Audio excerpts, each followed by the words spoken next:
Guys, Karnaphuli bridge দেখাইছি, পদ্মা সেতু দেখাইছি, মেঘনা সেতু দেখাইছি। আজকে যমুনা সেতু দেখামু। তো ভিডিওটা দেখতে থাকেন, দেখি যমুনা সেতুর কয় টাকা টোল নেয়। 1000 দিলাম,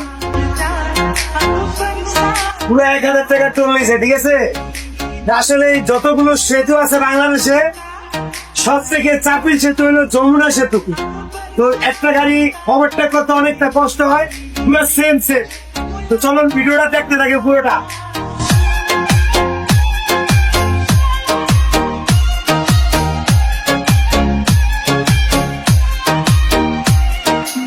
দেখছেন গাইস, একটা গাড়ি ওভারটেক করতে গেলে গাড়ি একদম ব্রেক করে জমাইতে হয়, এত চাপিল যমুনা সেতু।